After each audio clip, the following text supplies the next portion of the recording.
Welcome to Be a Smarter Homeowner podcast, where you'll discover strategies to save money, save time, and be better organized in managing your largest financial asset and biggest expense, your home. Your hosts, John Bodrozic and Beth Dodson, who are co-founders of HomeZada, have been supporting homeowners for over 20 years. They are here to share with you their tips and suggestions, as well as interviews with industry experts, with the goal of helping you become a smarter homeowner. Now, here's your hosts, John and Beth. Have you ever noticed a crack in your wall and wondered, is this normal or is it something wrong with my house? Today we're talking about one of the most overlooked parts of homeownership, drywall. While it may seem cosmetic, cracks, holes, and stains can sometimes reveal bigger issues that every homeowner should understand. Boy, do I have some stories for you on this one. Today we're joined by Bill Weber, owner of the Patch Boys of DuPage County, a company that specializes in drywall, ceiling, plaster repair, and texture matching. Bill helps homeowners restore their walls and ceilings every day, and he's just seen about every type of drywall problem imaginable, from simple wear and tear to signs of much larger home maintenance issues.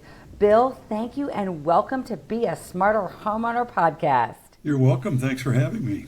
Absolutely. So let's just get right into it. And my first question is, what are the most common drywall issues homeowners experience today?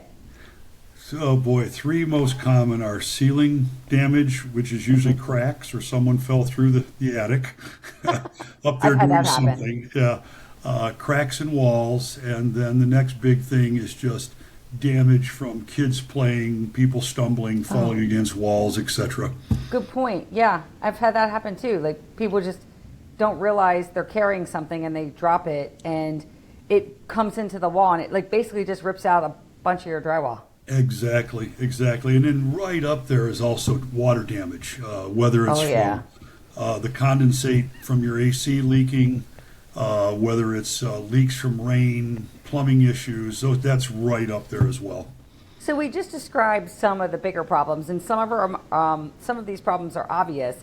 But when a homeowner sees a crack in a wall or a ceiling or what have you, maybe even discoloration, how do they know if it's a normal just settling of the house, or is it really something serious? Yeah, when the cracks are kind of light, almost looking like hair that's stuck somewhere, then that's kind of a normal settling crack, especially when it's off of a corner of a wall. Sure. Where maybe a wall goes down into a hallway, and that ceiling wraps around, and then you'll see light cracking, and it's pretty obvious that it's stress. Another place will be in inside or outside corners. Yeah. Where it's an alarm is when you see almost looks like coffee stains. Most often, on the ceiling, and it's either going to be because of roof leaking, skylights having an issue, or plumbing leaks. If they begin to see cracks looking like they're separating, or the drywall is separating, one piece of drywall is looking like it's lower than another on a ceiling, now that's an alarm bell going off that says, wait a minute, the ceiling is beginning to detach from the framing. Oh, that's serious. That's a very serious one, yes. Because if the ceiling starts if the drywall starts detaching, then the ceiling starts detaching. It could come down on someone's head, correct? Absolutely, and unfortunately, there are several cases of that across the country. Usually, it will fall when they're not standing under it. Either way, it makes a huge mess. Yes. Okay, so we've got these types of situations, and then one of the things you brought up too is kind of coffee stains. Mm-hmm. Is that a sign of a potential like little small leak or something bigger, or could it just be some other condition? So tell us a little bit about, if they see a coffee stain, what are they looking at and what are the steps they need to take? Yeah, it kind of depends. If it's something that's almost imperceptible, and then over a long period of time it begins to get a little bit bigger, that kind of a thing is almost always a problem with a ceiling ring, a wax ring, or a synthetic ceiling ring on a toilet, because every time the toilet flushes, it's maybe a teaspoon or so of water that seeps out from in between that seal. And that is the least, other than it's inconvenient and it's kind of gross, that's the least worrisome. If you begin to see light staining like that, that's almost like a coffee stain, and it's usually pretty sudden because after a heavy rainfall, there's been some sort of a roof leak. Or again, it can be a lot of folks have their AC units are up in their attic. And if that drip pan that's catching the condensate gets clogged up, it can actually create quite a mess. And often that water doesn't rear its ugly head until it's too late. So if you're seeing a light crack with any kind of staining, or you notice a crack on a given day, and then within a week or so that crack's getting longer or staining more, because water will always follow that path of least resistance. So it's inevitably going to go down the taped seam lines. The drywall tape gets put in between each piece of drywall. So inevitably that's what will happen. If it's a bad enough leak, it'll follow those kind of least resistant paths and go to light fixtures and that kind of thing. Yeah, and so what Bill just shared with us, everybody, it's important to also check other areas of your house to avoid this leakage on your drywall. So that's one step you can take, is go through your attic after a rainfall, go through your toilets to make sure there's no leaks or anything else around them, because sometimes you can see it, but your drywall, what Bill is saying, is also an indicator that something else could be wrong. Absolutely. Oh my goodness. Yeah. So when people do find some sort of crack or potentially a leak, because we don't want to scare people either, what are some of the biggest mistakes they make when they find out something usually is there? it's just, it doesn't look that bad to me, I think I'll just wait and see. Or they try to fix it themselves before the leak is fixed. That is one of the biggest questions that new people are trained on, is like, should I get this fixed right away? And we're like, look, we love to earn money from you, but we really don't want you to pay twice for the same repair. Correct. So do not repair it until you know beyond a shadow of a doubt that whatever's causing that leak has been repaired, and then make sure it's fixed correctly. Yes. No, I can completely attest to that. So people on this podcast have heard me talk about my own hairline pinhole leaks in piping that I had, and I was fortunate. It was in one section of my house. But yeah, the water, there was never any signs of a leak on the drywall, which was weird. It just literally came through the smoke detectors and the lights out of nowhere. Yes. Which it was one crazy 4 a.m. call that we all had to get up and run around like chickens with our heads cut off, but we knew what to do. So we totally can get all of that. So we did not fix it ourselves. We did not. We actually had the professionals come in, tear it all down, figure out where the leak was first, and then determine how to make the repairs. So one of the things I'm a big proponent of, because I've got friends in the drywall business as well, and I think drywall is like amazing. I don't know why I do, I just do. And the smoother it is, the happier I am. Yep. The space I'm in today, it had, the ceilings are so beautiful now, but they used to have that popcorn ceiling. Mm-hmm. Oh, it drive me crazy. Yep. And so I had that repaired. But a lot of people think they can do these projects themselves, and there's different textures to drywall, and it's all different across the country. Some people love this imperfect smooth. Some people love that popcorn ceiling. Some people love, like myself, like this really, really fine, smooth texture. What is it that makes drywall so unique for different households, and what do people need to consider when they are looking at different structures of drywall? It really was dictated by the building industry. Yeah. when gypsum board, Yes. drywall or sheetrock. I mean, sheetrock is really just a brand name, kind of like, everyone who uses a tissue calls it a Kleenex, Sure, even though yeah. that's a brand. But the thing that was amazing about drywall or gypsum board, etc., was that it was so much less labor intensive For sure. to work with, to build a home, and then to maintain. And so that was the beauty of that. And then as far as textures go, my experience has been it was really kind of more of a cultural or Yeah. geographical cultural thing.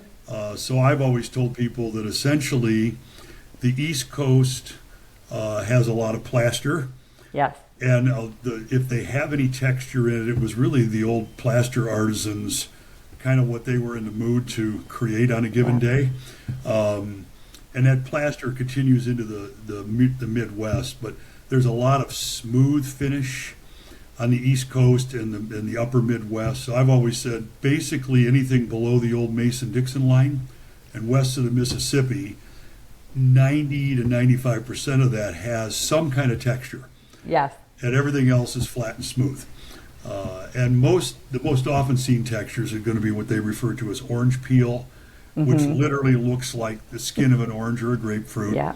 And then what they call knockdown, which has a varying amount of heaviness to the texture. It's just basically a sprayed on globules of mud of drywall compound and literally knocked down, flattened out with a knife. Yeah. So, And then kind of everything in between as far as texture, right? yeah. So I wanted everyone to understand the difference of textures because there's a lot of people moving from different parts of the country to new parts of the country, and they're unfamiliar with drywall texture. Yes. But one of the other things I also want you to talk about, because this was interesting and it has an impact whether someone tries to do this themselves, which I'm not always a proponent of, but drywall tape. And the reason I bring this subject up is when I had my water damage that we talked about, my insurance company, I think my claims adjuster, I think she was new, and that's okay, but I just had to do some education. She forgot about the drywall tape in her adjustment. Doesn't make it terrible. The fortunate part is I understood what drywall tape was, and I was also working with my contractor, and I go, what are we missing? And I was like looking at, I go, we're missing drywall tape. And drywall tape is not Scotch tape. Right. So can you explain a little bit about drywall tape and why it is so important to the finish and the structure of the walls? Sure. Yeah. The first thing with drywall is it's got to be put up and secured correctly because movement creates cracks. And then, when it's new drywall, where every place where pieces come together and you have those seams, there are little gaps, obviously, and it's got to be filled. And if you just fill it with the compound, it's going to crack. So the tape, which isn't, as you say, has no adhesives, it's not Scotch tape or duct tape or something like that. On new applications, it's literally a special kind of paper that is going to absorb the moisture from the compound, because the compound gets put on that seam before the tape is applied, then the tape gets put on, and it binds itself and technically becomes one with the surface paper of the drywall, so that you can then create a smooth transition and float it out so that you don't see the variations between the pieces of the drywall. Ugh, I love that explanation because this is so important, and everyone who is trying to do their own little fix-it at home, drywall tape is critical to the smoothness and to the adhesiveness of keeping the walls. It is. It's the almost binder. like boards on a flooring boards. Exactly. Yeah, where flooring boards have a tongue and groove, one piece snaps into another, so to speak, before they even nail it or whatever on hardwood. So it's the binder. So even with a textured finish, if you don't have a smooth finish before you texture, that's going to show up. So one of the most common things that happens with repairs, with a homeowner who thinks they can do this on their own, or a handyman who may be good at 1,000 other things but really isn't good at drywall and plaster repair, they will tape the seams on a new piece of drywall or a crack, and can't figure out why they end up with this lumpy line around their repair or down that seam line. And it's because it's done incorrectly, or they use an incorrect kind of tape. Yeah, good point, because there's different types of products you can use. But you bring up a good point about texture. So one of the reasons I wanted to talk about texture is because that's part of your skill set, is texture matching. Mm-hmm. When people try to do it themselves, that's one of the areas where they can screw up easily because they're not familiar with the different, different types of texture. Tell us a little bit about why texture matching is important, and also why it is better to have a skilled professional do it, because I think it's complicated. It is. It truly is a learned skill. It takes time to develop the skill. Technically it's not possible to do a 100% match, because you're dealing with, what type of compound did they use in the first place? Sure. With textures that are sprayed on, what was the pressure setting on their compressor? What type of hopper and spray nozzles did they use? All those things matter.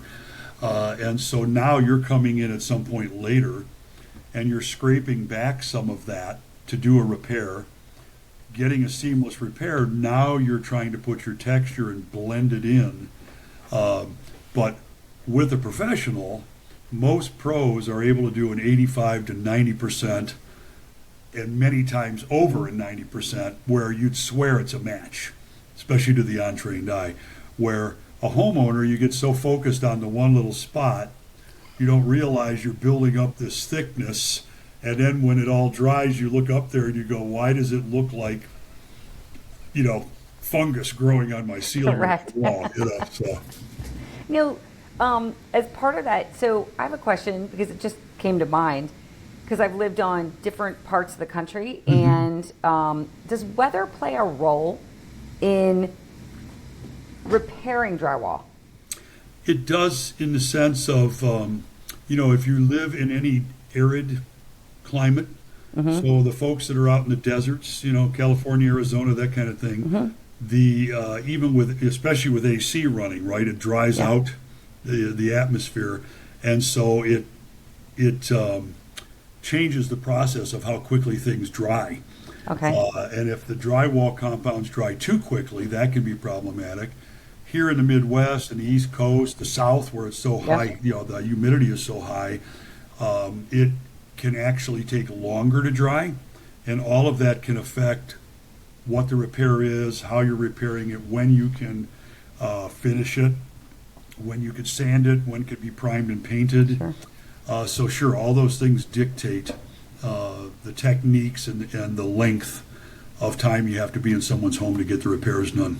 No, that's great. I mean, because what most people, just as a heads up for people who are on this call, drywall needs time to, for lack of a better word, cure. It's like salting meats. It just needs time to cure before you can even just jump in and paint on top of it. So it's important to understand that. Now, a little bit about renovations, because I want to talk to people about renovations. What is the one thing that people, or several things, that people need to be aware of before they start trying to take down drywall themselves? First of all, it's messy, extremely dusty. Extremely. Especially ceilings, right? You don't know what's going on. Most people, I shouldn't say most, many people aren't aware of the type of insulation they have above that.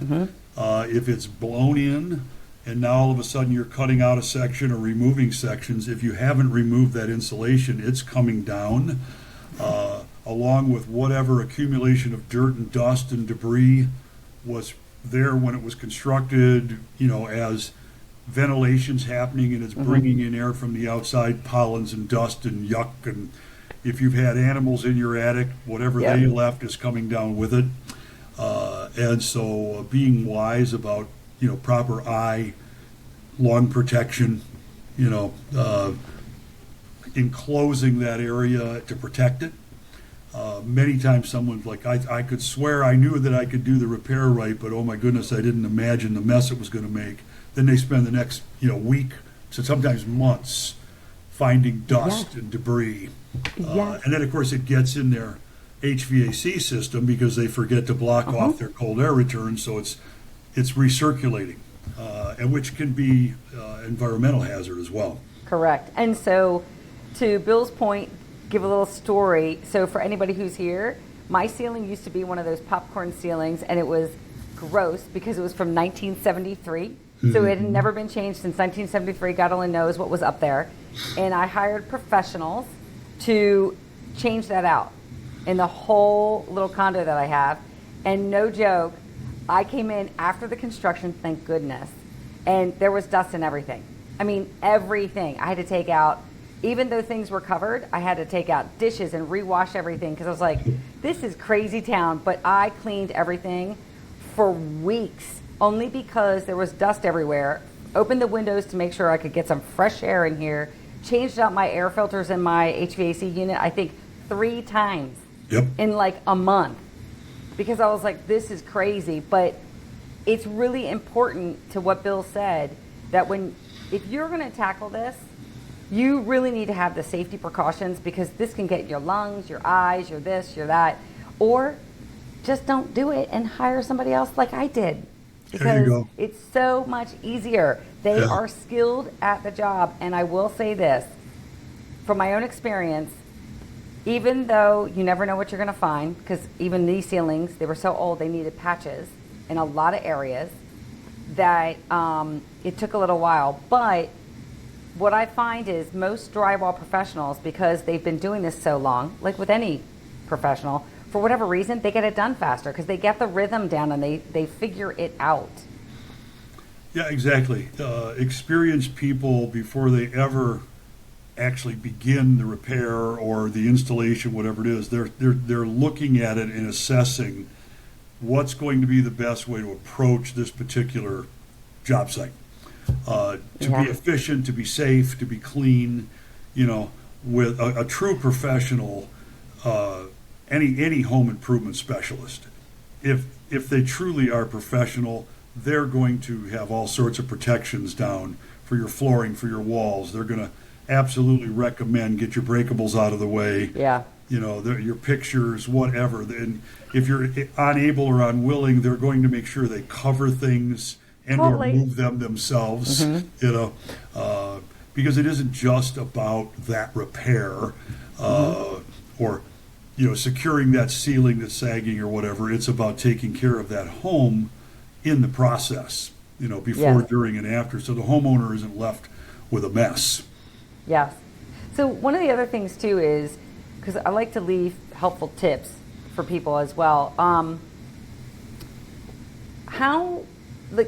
We talked about briefly how homeowners can walk around their house and double check things in their house to prevent leaks and what have you. And that does affect drywall. But is there anything else that homeowners can do to prevent any kind of drywall damage? Preventing damage, I mean, it's if you're keeping your plumbing and your roofing and your windows in good shape, other than severe storms, or older homes where you can't predict when a plumbing drain is going to fail or a supply line is going to fail. Just cursory inspections periodically. One of my favorite things to do is take a very bright LED flashlight and shine it sideways on the wall or the ceiling, because it reveals everything.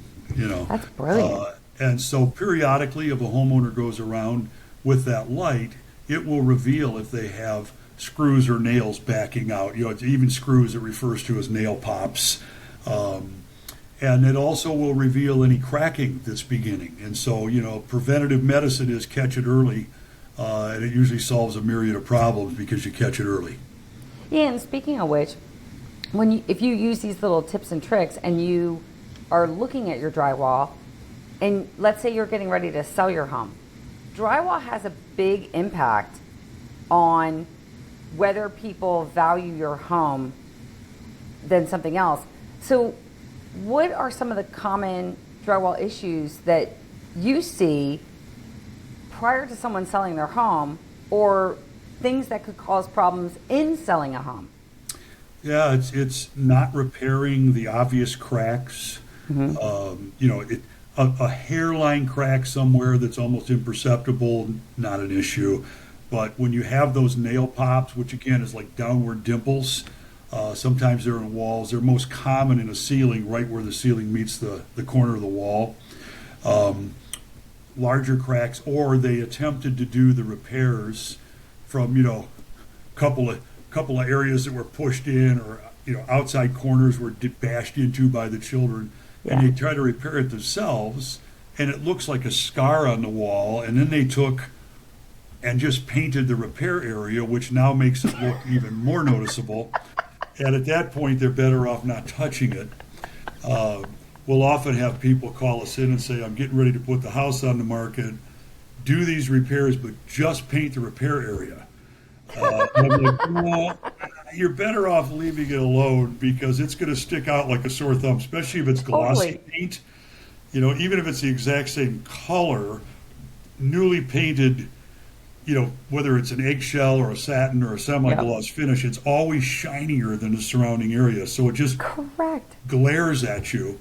So if you're going to do it professionally, and paint an entire wall, paint an entire ceiling. So it blends, and the homeowner, the new homeowner or prospective homeowner is going to come in and say, well, I'm glad you did it really well. I hate the color. They're going to change it, but they don't want to see those scars. Correct. Yeah. Oh my gosh, that's so good. Yes. There's so many people that just paint the section. I'm like, paint fades. Yes. It fades. It discolors when you open your windows and everything else. That's so funny.